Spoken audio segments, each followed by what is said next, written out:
the future would be cooler.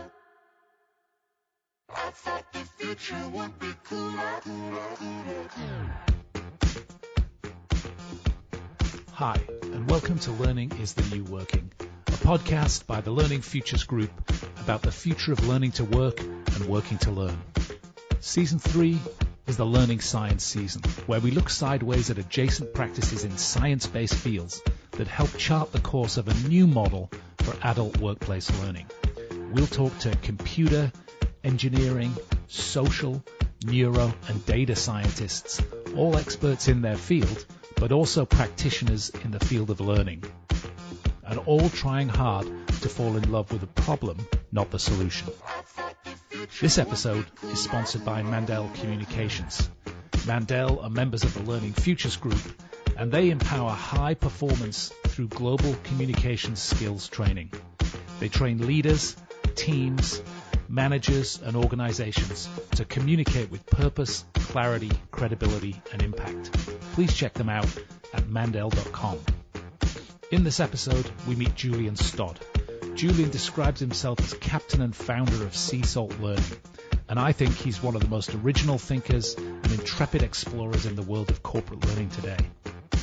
He's a writer of 10 books and countless articles. He's an artist, a visual artist, a consultant with a deep interest of how things work, including systems, societies, cultures in both technical and human structures. This year, for example, he shared work on leadership lessons from the Apollo missions, a treatise on the meaning of architectural decay in New York City, lessons learned from the Stonewall Riots, and is currently working out loud on a project about the needs for a new learning science. At its highest level, he addresses the future of work and society during this period that he calls the social age. I find his work incredibly refreshing, honest, and thought-provoking, and his thinking unpicks some of the reasons and the forces of work beneath the anxiety and confusion that any L&D leader who's paying attention must surely feel as we try to help our learners navigate in the face of the profound changes in the nature of organizations, technology, and workplace culture. Stay tuned to hear why Julian believes that a modern learning organization that's fit for the social age is not one that does learning to people, but it's one that learns from people, and how we need a new range of skills and capabilities in learning design and leadership to help develop the individual capability to thrive in the new social workplace. I thought the future would be cooler. Well, Julian, welcome to Learning is the New Working. I'm really excited to have you on the podcast. Well, it's a pleasure to be here. Looking forward to it. So here's how things go. We spend a little bit of time, we do some quick back and forth just to help sort of sketch out your work practice and sea salt learning for people. And then we'll dive in a little deeper on some of the concepts that you're working around and some of the work that you're working on. So are you ready to get started? I'm absolutely ready. Okay. First question is always, where am I speaking to you? Like, where do you work in the world and why do you work there? Okay, well, I have to give you two answers to that question. In the world, I'm on the south of England. I'm actually sat in my office, which is reasonably unusual because I rarely work in my office. My work tends to take me all around the world. I think 36 weeks last year were traveling.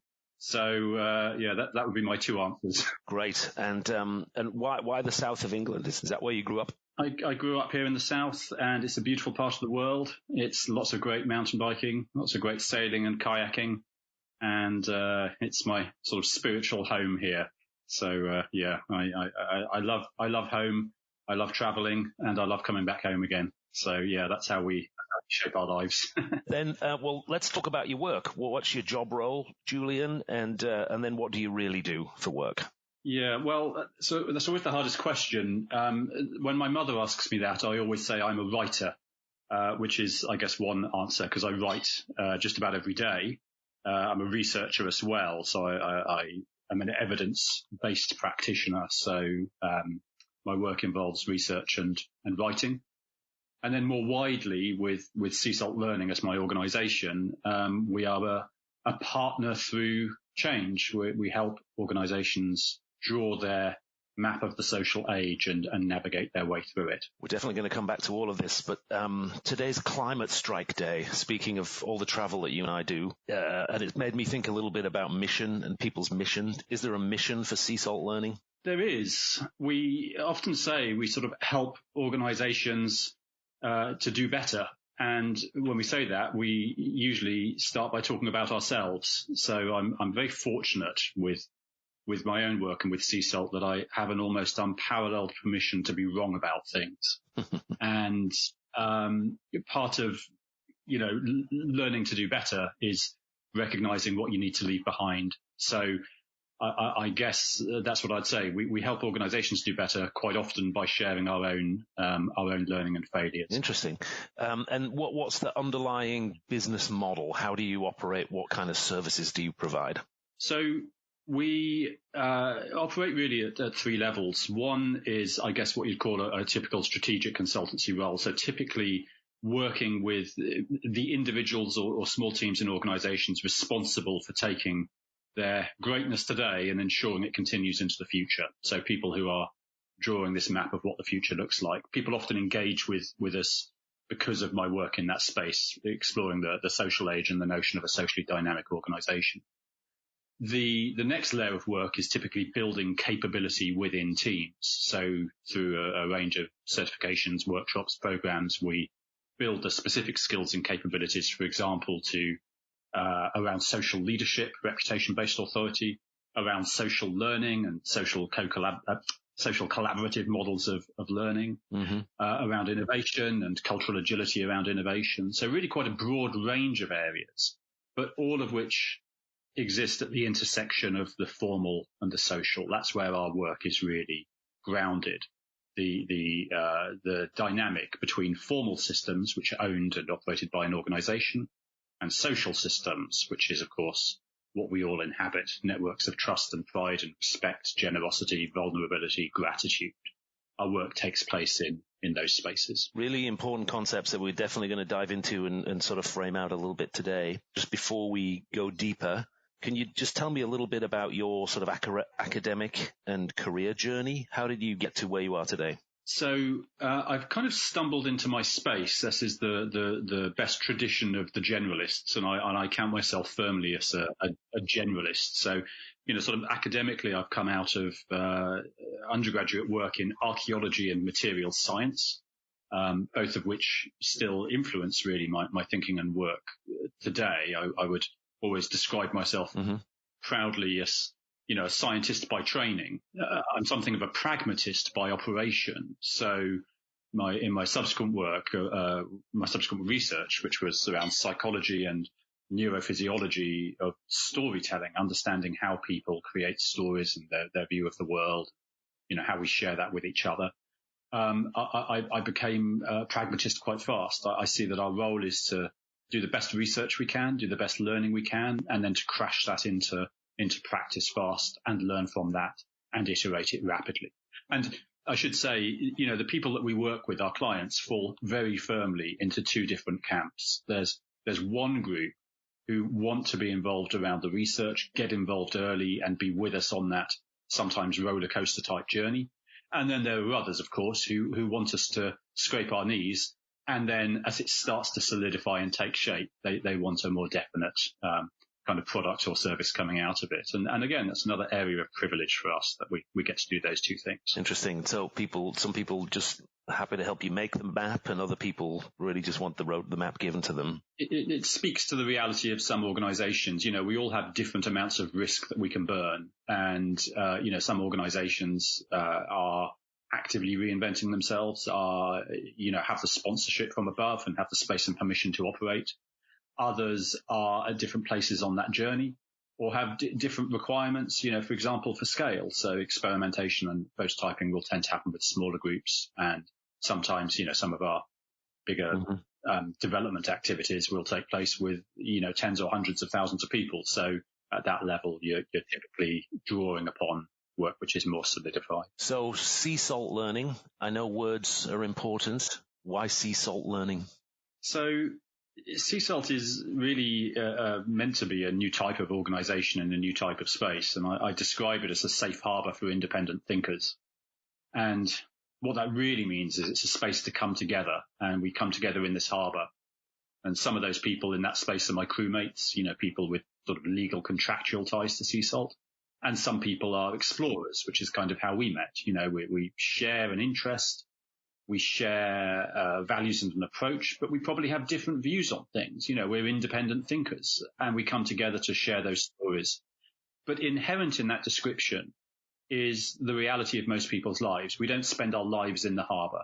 We come together, we share stories, and then we go out on voyages. And you go out and you get battered by the seas, and sometimes you do that with a small group of fellow travellers, and sometimes you do it by yourself. But, it's very much those two spaces. We come together to share ideas, to make sense of it, and then we go out and we make the voyage. And that's really another way of describing that pragmatism. We do our thinking, and then we take action, and then we come back together and make sense of it, and we go out. So we try to provide that safe harbour space, and sometimes we make the dangerous voyage with fellow explorers. There's almost an endless supply of nautical metaphors. I think that's another great reason for naming your company Sea Salt Learning. It's great stuff. Oh, I just have to sort of say something like that because it's important. The idea of exploration is important to us, but the idea that the voyage is one that you make individually. It's right at the heart of our language. So, of course, we have playful metaphors, and we use language playfully, and we had to, when we set Sea Salt up, we have to script and architect some of that language. But it takes on a life of its own, and Sea Salt has become what people want it to be. And I think that's really important. We don't live in a time that requires hard answers. We live in a time that requires the ability to be curious, and hence the need for communities and people alongside us who can challenge and support us as we are curious. So, yeah, it's kind of really at the heart of our DNA, is that notion of exploration. Oh boy, we don't live in a time that requires hard answers. That's amazing. There's a whole episode. There's a whole book right there, because I feel that myself, at least, I can report out on, and many other of our listeners really find themselves in this space between, organizations that actually require answers, or are certainly seeking answers. Absolutely. Yeah. One last sort of meta question here before we dive into some of the concepts that you work with, and I think are extremely useful, is your visual presentation. Anybody who's seen your work, Julian, first of all, you're an extraordinarily productive guy. I mean, I track a lot of people, a host of people, and I cannot keep up with your prodigious output. So I don't know how you do that, but congratulations on that. And part of your output is this beautiful sort of visual style that you have. It's very unique, in a world of stock photography and standardized templates. You have an incredible sort of visual style. What's all that about? Well, it's, I suppose I could give you a glossy answer and try to be clever, but it's really, as I've said before, it's an unparalleled permission to be wrong.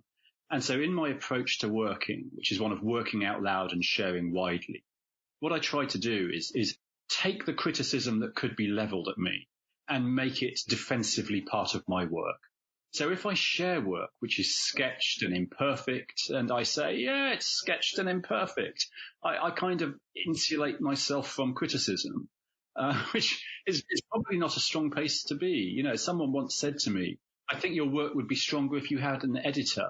And I was like, of course it would be stronger if I had an editor. It would be one step further towards perfection. But my work is not perfect. I am prodigious in my output, and a small percentage of it is good. But the funny thing is, if I knew what was going to be good in advance, I wouldn't bother writing or drawing the bits that were bad. And if you really delve into the sort of archaeology of my work, you can see the genesis of ideas.